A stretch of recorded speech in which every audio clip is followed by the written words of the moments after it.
Hi, I'm Roger Montgomery from Montgomery Investment Management, and welcome to this week's Video Insight. Well, the January rally in equities hit a brick wall in February. Perceptions of light at the end of the rate rise tunnel gave way to a more bearish interpretation of the persistence of inflation, and doubts about the effectiveness of the Fed's monetary policy comes on the back of rate hikes, the pace of which has not been seen since the 1980s, and moreover, officials indicate that there are more rate rises to come. With reporting season over, attention will always turn to the state of the economy, central bank policy, liquidity concerns, and whether stocks are reasonably priced with reference to PE ratios or other measures. This first chart from Ed Yardeni shows PE ratios for the S&P 600 small caps remains near the lower bound of values over the last 25 years. This second chart shows the same ratio for the S&P 500 large cap index, revealing PE ratios at or about their 25-year average level. And this final chart of the Cape-Shiller version of the PE ratio, which is a cyclically adjusted PE ratio averaged over 10 years of earnings, reveals PE ratios are also at about their average level over the last 25 years, but are elevated when compared to the last 150 years. Indeed, over the last 150 years, the Cape-Shiller ratio has rarely been higher. But long-term investors should be focused on something else. Those companies able to grow, able to retain profits and reinvest those retained profits at attractive rates of return. Quality growth companies will ultimately return to popularity, and when they do, watch out. But when will that be? The answer, of course, is at best a guess. I think the end of 22 brought with it the conclusion of the wild volatility that defined last year. I believe we've entered a period of normal volatility. That means a return to company share prices reflecting the performance of the underlying business.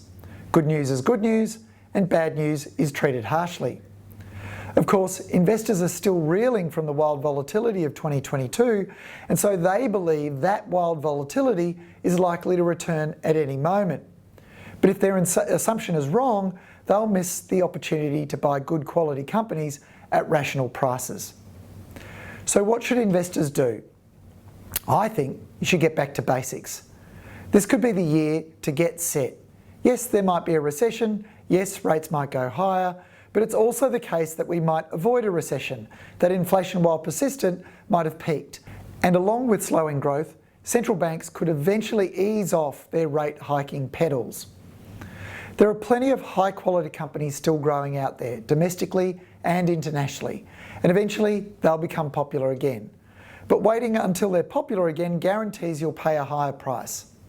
Our friends at Poland conducted a search for companies generating returns on equity of greater than 20%, net debt to equity of less than 20%, and 5-year expected compound average revenue growth of more than 10%. They found 370 companies across Europe, the US and China. They also found 7 in their own portfolio trading at the bottom quartile of PEs for the last decade. Those companies include Amazon, Alphabet, ServiceNow, Adobe, Autodesk. And those in the bottom half of their 10-year PE range included Visa, SAP and Microsoft.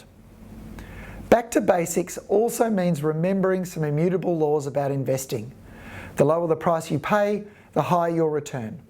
If you buy a stock in a PE of 10 and its EPS grows at 15% for the next few years and you sell it on the same PE you paid of 10 times earnings, you'll end up with a 15% return.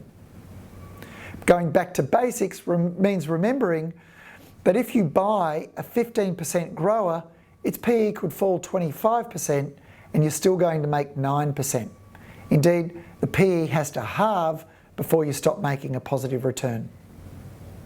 Though the US Federal Reserve has emphasised the pain necessary to achieve its inflation goals, they are ultimately seeking the path towards a soft landing. The future is never clear, but investors are rewarded for investing amid uncertainty.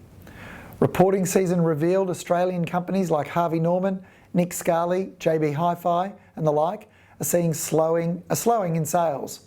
But reporting season also revealed companies like Lovisa, who sell fashion jewellery to a cohort of consumers who aren't burdened by mortgages and they have jobs, is doing just fine, opening stores globally at a phenomenal rate of knots. So you see, you can do what seems popular right now, avoid the stock market and wait for things to improve.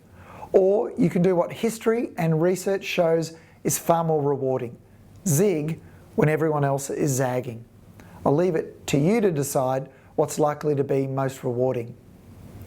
Continue to follow us on Facebook and Twitter, and I look forward to speaking to you again next week.